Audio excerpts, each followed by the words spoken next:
ಸ್ನೇಹಿತರೆ ನಮಸ್ತೆ. ಇವತ್ತು ಟಾಕ್ಸಿಕ್ ಸಿನಿಮಾಗೆ ಹೋಗಿದ್ದೆ. ಟಾಕ್ಸಿಕ್ ಸಿನಿಮಾ ನಿನ್ನೆಯಿಂದ ನಾವು ಬ್ಯಾಡ್ ರಿವ್ಯೂಸ್ನೆಲ್ಲ ಕೇಳಿ ಸಿನಿಮಾಗೆ ಹೋಗಬೇಕೋ ಬೇಡವೋ ಅಂತೇಳಿ ಅನಿಸ್ಬಿಟ್ಟಿತ್ತು. ಬಟ್ ನಾನು ಹೋಗದೇ ಇದ್ದಿದ್ರೆ ನಿಜವಾಗ್ಲೂ ಮಿಸ್ ಮಾಡ್ಕೋತಾ ಇದ್ದೆ. ಇನ್ನೆಂದೂ ಕಾಣದೇ ಇರ್ತಕ್ಕಂಥ ಯಶ್ ಅವರ ಅಭಿನಯವನ್ನು ನಾನು ಟಾಕ್ಸಿಕ್ ಸಿನಿಮಾದಲ್ಲಿ ನೋಡಿದೆ. ಸರ್, ಯಾವ ಲೆವೆಲ್ ಆ್ಯಕ್ಟಿಂಗು ಅಂತ ಅಂದರೆ ನೀವು ಎಕ್ಸ್ಪೆಕ್ಟ್ ಮಾಡೋಕ್ಕೆ ಆಗಲ್ಲ. ತಂದೆ ಆ್ಯಕ್ಚುಲಿ ಈ ಸಿನಿಮಾದಲ್ಲಿ ಹೇಳಿದ್ದು ತಂದೆ ಮಗನ ರಿವೆಂಜ್ ಸಾಗ ಅಂತೇಳಿ. ಹೌದು, ಇದು ತಂದೆ ಮಗನ ರಿವೆಂಜ್ ಸಾಗ ಹೌದು. ಆದರೂ ಅಲ್ಲಿ ಬೇರೆಯೇ ಕತೆ ಇದೆ, ಆ ಟ್ವಿಸ್ಟ್ ಇದೆ. ಅದನ್ನು ನೀವು ಸಿನಿಮಾಗೆ ಹೋಗಿನೇ ನೋಡಬೇಕು.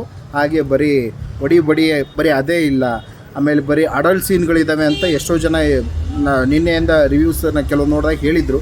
ಬಟ್ ಅಡಲ್ಟ್ ಸೀನ್ ಇದ್ದಾವೆ, ಎಷ್ಟು ಬೇಕೋ ಅಷ್ಟೇ ಇದ್ದಾವೆ. ನಾನು ಏನೋ ಆ ರೇಂಜ್ಗೆಲ್ಲ ತೋರಿಸ್ಬಿಟ್ಟಿದ್ದಾರೆ ಅಂತ ನಾನು ಊಹೆ ಮಾಡ್ಕೊಂಬಿಟ್ಟಿದ್ದೆ.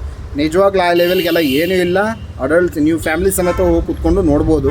ಒಂದೇ ಒಂದು ಸೀನು ಎಲ್ಲೋ ಒಂದು ಕಡೆಗೆ ಸ್ವಲ್ಪ ಹೊರ ತೋರಿಸಿದ್ದಾರೆ ಅಂತ ಅನ್ನಿಸ್ತು. ಬಿಟ್ಟರೆ ಎಲ್ಲೂ ಆ ರೀತಿ ಇದು ಗ್ಲೋಬಲ್ ಲೆವೆಲ್ ಸಿನಿಮಾ ಹೋಗಬೇಕು ಅಂತಂದರೆ ಅಷ್ಟು ಮಾತ್ರ ಅವ್ರು ಮೇಂಟೈನ್ ಮಾಡಲೇಬೇಕು. ಹಾಗೆ ಇದು ಮಸ್ತಾಗಿ ಬಂದಿದೆ ಸಿನಿಮಾ, ಮಾತ್ರ ನೆಕ್ಸ್ಟ್ ಲೆವೆಲ್ಗೆ ಬಂದಿದೆ. ನೀವು ಹೋಗಿ ಯಾರ್ದೋ ಮಾತನ್ನು ಕೇಳಬೇಡಿ. ಕೆಲವೊಬ್ಬರು ಏನಂತಂದರೆ ಈಗ ನನ್ನ ಮೈಂಡ್ ಸೆಟ್ಟೇ ಒಂಥರ ಇರುತ್ತೆ, ಮತ್ತೊಬ್ರು ಯಾರೋ ಸಿನಿಮಾ ನೋಡ್ತಾರೆ, ಅವ್ರ ಪಾಯಿಂಟ್ ಆಫ್ ವ್ಯೂವಿಂದ ಅವ್ರು ಹೇಳ್ತಾ ಇರ್ತಾರೆ. ಸೊ ಯಾವುದಕ್ಕೂ ತಲೆ ಕೊಡಬೇಡಿ. ನಮ್ಮ ಕನ್ನಡ ಇಂಡಸ್ಟ್ರಿಗೆ ಒಂದು ಹಾಲಿವುಡ್ ಸಿನಿಮಾ ಕೊಟ್ಟಿದ್ದಾರೆ ಯಶ್ ಅವರು. ಸೊ ಅವ್ರಿಗೊಂದು ದೊಡ್ಡ ಹ್ಯಾಟ್ಸ್ ಆಫ್ ಹೇಳ್ತಾ ದಯವಿಟ್ಟು ಹೋಗಿ ಯಾರ ಮಾತನ್ನು ಯಾರ ರಿವ್ಯೂಸ್ನು ಸೀರಿಯಸ್ ಆಗಿ ತೊಗೊಳಕ್ಕೆ ಹೋಗಬೇಡಿ. ನೀವು ಹೋಗಿ ನಿಮ್ಮ ಎಕ್ಸ್ಪೀರಿಯನ್ಸ್ನ